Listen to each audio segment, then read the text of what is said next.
It was an ordinary morning, or so I thought. My husband handed me a cup of coffee with a smile. "I made you something special today," he said. I took a sip, but it tasted more like a strange mix of herbs. I didn't want to hurt his feelings, so I stayed quiet. Then, I noticed my sister-in-law had swapped mugs with me when I wasn't looking. An hour later, she looked pale and dizzy. Was the coffee to blame? And what had he really put in it? It was an ordinary morning, or so I thought. The sun was just beginning to peek through the blinds, casting soft rays across the kitchen. The smell of freshly brewed coffee filled the air, the comforting scent I had grown to love over the years. I stood there, still in my pajamas, staring out the window, lost in my thoughts. The morning routine was always the same: coffee, a light breakfast, a quick chat with my husband, and then we'd get on with our day. Then, as I was lost in the warmth of the kitchen, my husband came up behind me, his footsteps light, as usual. He placed a steaming cup of coffee in front of me, with a wide grin. "I made you something special today," he said, his voice filled with excitement. I turned to face him, a smile on my face, but I could tell something was different. His enthusiasm was almost too eager, like he was waiting for a reaction that wasn't quite matching the situation. He seemed too excited for an ordinary cup of coffee. I took the cup from him and brought it to my lips, ready for the familiar comfort of my morning caffeine boost. But as the liquid touched my tongue, I immediately realized something was wrong. It didn't taste like the usual coffee I was used to. Instead, it tasted strange. There was a strange bitterness, but not the good kind. It was as if someone had mixed a bunch of herbs together and added them to the coffee. But the combination didn't quite sit right. I tried to hide my confusion, not wanting to hurt his feelings. He had put in effort, after all. Maybe he had tried something new. It was a small gesture, but one that showed his care. So, I kept quiet, took another sip, and tried to mask my unease with a forced smile. "Wow, this is interesting," I said, trying to keep the conversation light. "Oh, I'm glad you like it," he responded with such enthusiasm, his eyes sparkling. "I found this new blend of herbs. Thought it would be a nice change." I nodded along, though I wasn't convinced. I was about to take another sip when I noticed something out of the corner of my eye. My sister-in-law, who had come over that morning to visit, was standing in the doorway, a slight smile on her face. She looked different. There was a strange energy in her eyes, something I couldn't quite place. She was acting a bit too calm, a little too quiet, and that was odd for her. Normally, she would be chatty, lively, and full of jokes, but today she was still and reserved. It wasn't until I looked down at the coffee cup in my hand that I realized something strange had happened. I had distinctly remembered placing my coffee mug on the counter just moments before my husband had handed me the drink. But now, the mug in my hand wasn't the same one. It was a different color, a different design altogether. I glanced over at my sister-in-law, who seemed to be deliberately avoiding eye contact. A sudden wave of realization hit me. She had switched our mugs when I wasn't paying attention. She had done it so smoothly, without me noticing. The thought struck me like a bolt of lightning. Why would she do that? I put my mug down slowly, not wanting to make a scene. My husband was still standing there, grinning like nothing was wrong. But I could sense something in the air, an unspoken tension that was starting to build. I tried to shrug off the odd feeling, but my curiosity was getting the best of me. I needed to figure out what was going on. I excused myself from the kitchen, stepping into the living room where my sister-in-law had sat down, fiddling with her phone. She looked up at me as I approached, but there was a strange glimmer in her eyes, a faint look of nervousness that I couldn't quite understand. "Is everything all right?" I asked casually, sitting next to her on the couch. She nodded, but her pale face told a different story. There was a slight sheen of sweat on her forehead, and she seemed to be fidgeting more than usual. "I'm fine," she said quickly, but her voice sounded weak, almost distant. I wasn't convinced. "Are you sure?" I pressed, noticing the way her hand trembled as she placed her phone down. "You don't look well. Maybe you need to sit down and rest."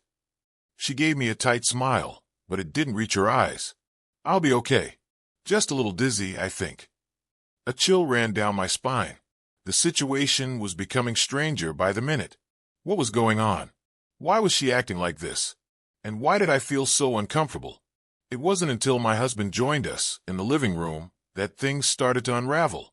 He walked in with a casual air, completely unaware of the unease that had begun to settle in the room. "You okay, Han?" he asked his sister, a look of concern on his face.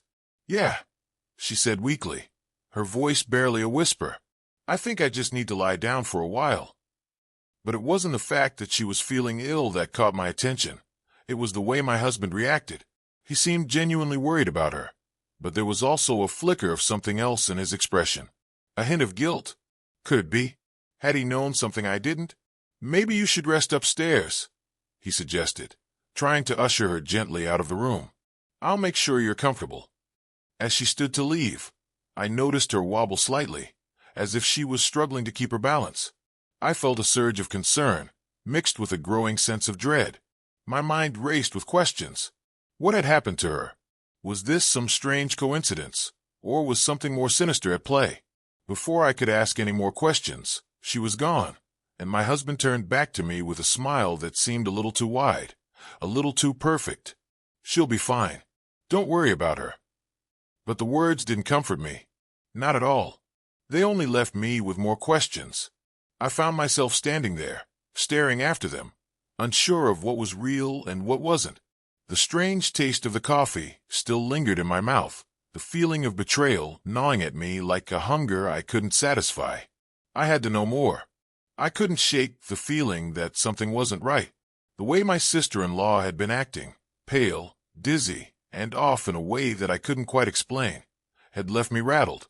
It wasn't like her to be so quiet, to look so weak. She had always been the energetic one, the life of the room, and to see her so subdued, so distant, was unnerving. I glanced over at my husband, who was now back in the kitchen, cleaning up as if everything was normal. But I knew him too well. There was something in his demeanor that suggested he was trying too hard to act like nothing had happened. It was almost as if he was pretending, hiding something just below the surface. "Hey, are you sure she's okay?" I called out, my voice more nervous than I intended. He turned around, flashing a reassuring smile. "Yeah, she just needs a bit of rest. It's probably just the weather or something. You know how she gets when she's a little off." But I wasn't convinced. It felt like there was more to it than just the weather. Something about his response felt rehearsed, as though he was trying to brush off my concerns. And the coffee, why did it taste so strange? What had he really put in it? The unanswered question swirled around in my mind like a storm, and I couldn't help but feel this gnawing feeling in the pit of my stomach. I needed to find out what was going on. I waited for a few moments, watching my husband as he worked around the kitchen, carefully avoiding my gaze. I had to do something, anything, to get to the bottom of this. I grabbed my phone from the counter, pretending to scroll through some messages, while my eyes flickered toward the doorway. My sister-in-law had gone upstairs, but I could hear faint sounds from the second floor. Was she still there, resting? Or was she somewhere else? My husband hummed to himself as he wiped down the counter, seemingly oblivious to the storm brewing inside of me. I slowly moved toward the staircase, my footsteps quiet against the hardwood floor. I didn't want to draw attention to myself, so I kept my movements slow, calculated. When I reached the bottom of the stairs, I paused, listening for any sound coming from above. There was a faint noise, something like a soft rustling. Maybe she was still in her room, or maybe something else was happening. My heart raced as I carefully made my way up the stairs. As I reached the landing, I noticed that the door to my sister-in-law's room was slightly ajar. I took a deep breath and pushed the door open just enough to peer inside. She was lying on the bed, her eyes closed, but her breathing was shallow, almost labored. It was clear she wasn't resting in the way she should have been. Something was wrong, really wrong. I felt a shiver run down my spine as I stepped into the room, trying not to make a sound. Suddenly, she stirred, and I froze in place. She opened her eyes slowly, and for the first time, I saw a look of fear in them. "What are you doing?" she asked, her voice shaky, weak. There was a faint tremor in her hand as she pushed the covers off, trying to sit up. I wanted to check on you," I stammered, unsure of how to approach her. "You don't look so well. Are you sure you're okay?" She looked away, her gaze darting nervously to the door. I'm fine, she muttered quickly, almost as if trying to convince herself more than me. Just a little tired. It's nothing.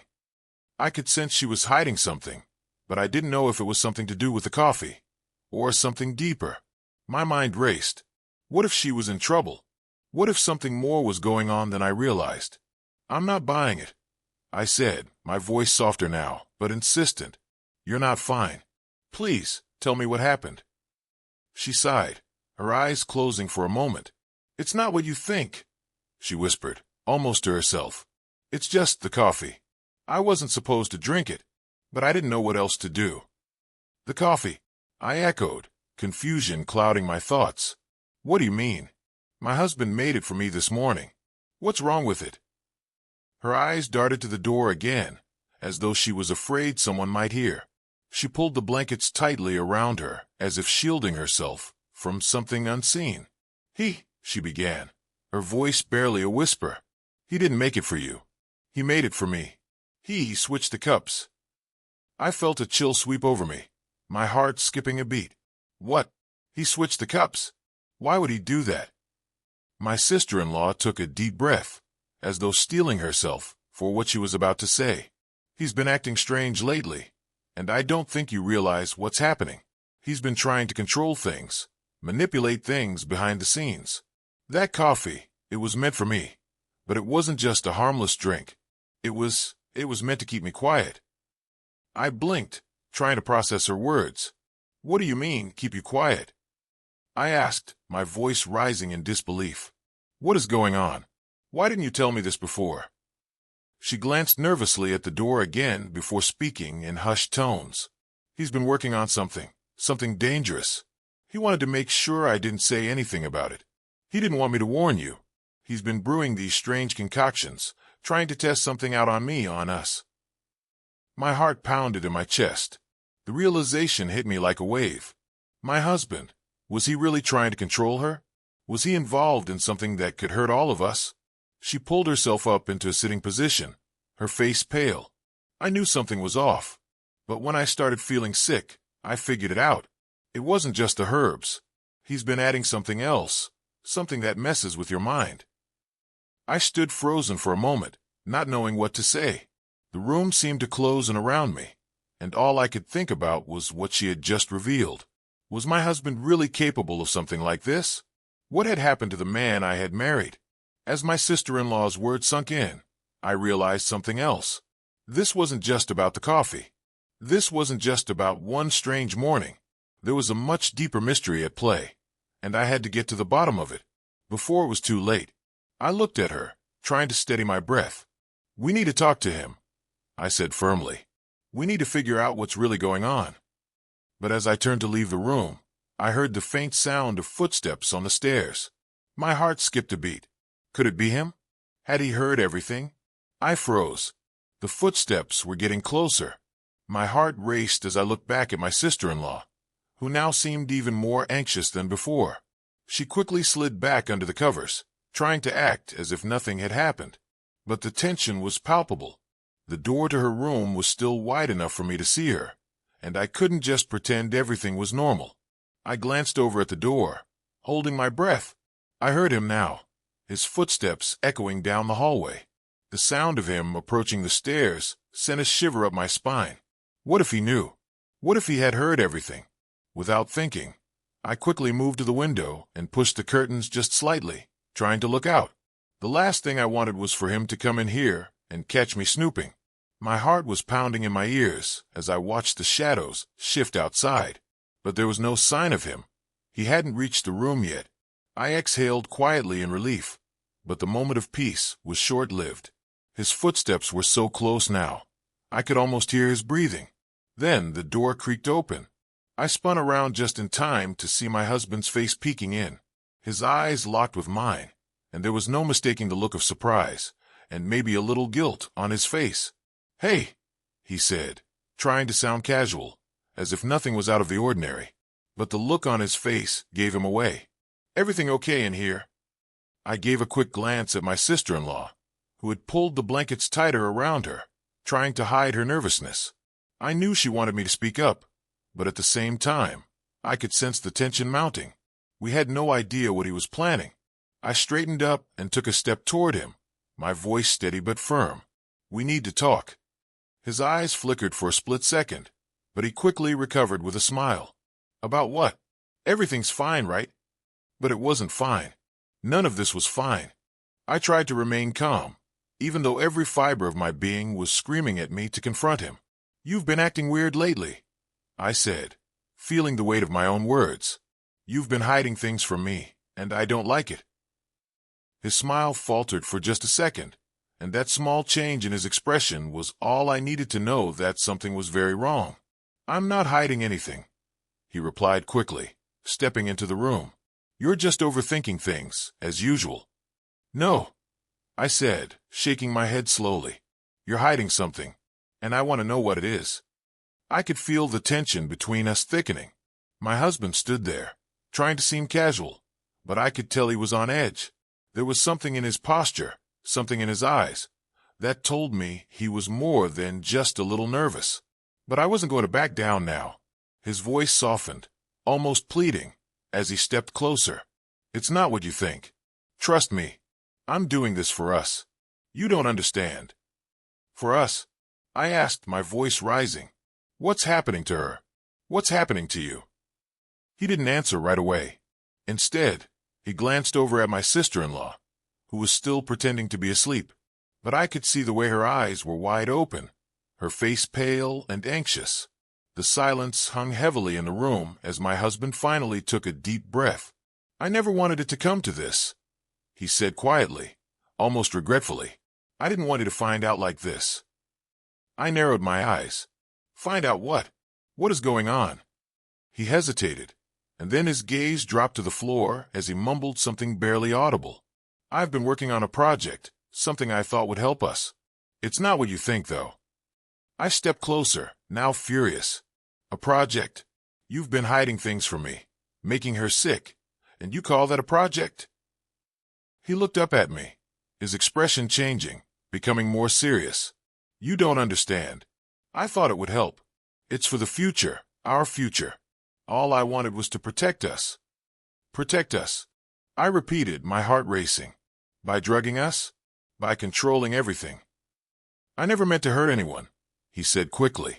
I never thought it would go this far. There was something in his tone now, an edge of fear, that made me take a step back. For the first time, I realized that he wasn't just hiding something. He was terrified. But terrified of what? I don't know what to believe anymore, I whispered. What's the truth? Tell me everything. He seemed to falter for a moment. Then, with a look of resignation, he finally spoke. I was working with someone I thought could help us, he confessed, his voice trembling. I thought we could make things better, make our lives easier. But I didn't realize how far I had gone, how much it had changed me. I watched him, my heart breaking as the truth began to sink in. There was no easy way to undo what had been done. There was no going back to how things were.